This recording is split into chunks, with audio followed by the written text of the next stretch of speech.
We're joined by Oubai Shahbandar, who is live for us in Gaziantep. Oubai, for the most part, Daesh has been pushed out of Syria for quite a while now, but it's taken quite a long time here in Damascus for them to be eliminated. Why is that the case?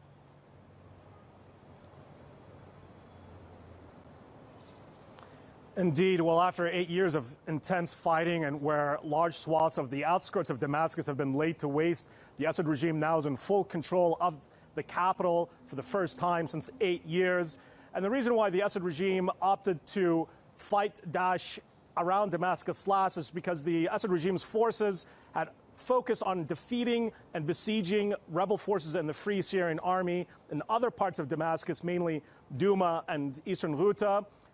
After those forces were defeated following negotiations between the Assad regime and rebel forces, the regime focused on the southern Damascus neighborhood of Yarmouk, where safe passage was given to Daesh and their fighters and their family members to go to the eastern part of Syria in the lower Euphrates River Valley in the desert countryside, where Daesh and its leadership are making a final stand there. But today, the Assad regime is finally in control of Damascus and its suburbs, although we're looking at these horrific footages where areas like the Yarmouk Palestinian refugee camp, Douma and Eastern Ghouta are essentially nothing but heaps of rubble after 7 years of siege warfare and unrestricted artillery bombardment and airstrikes and barrel bombs.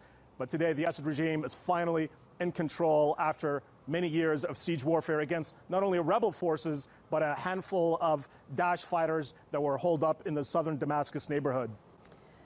And it's not just in that particular part of Syria. I mean, this is the case over most of the region of Syria. The Assad regime has pretty much gotten back control of most of the country.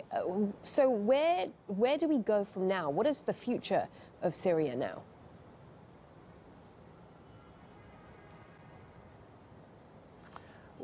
Well, indeed, the Assad regime militarily is standing relatively in a strong position after using a combination of siege warfare, starvation, and, of course, leveraging the massive amount of military aid and troops that Iran and the Russians have sent to Bashar al-Assad and his forces. Now the question is, could a political settlement be reached?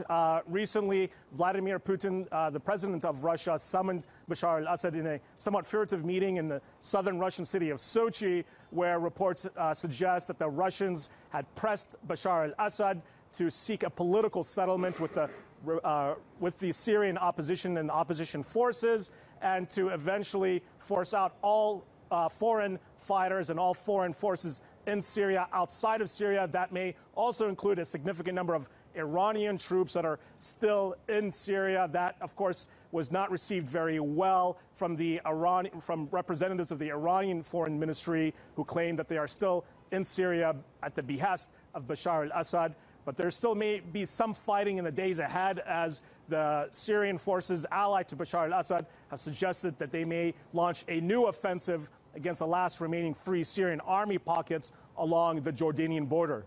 Okay, many thanks for that. Oubai Shahbandar there for us in Gaziantep.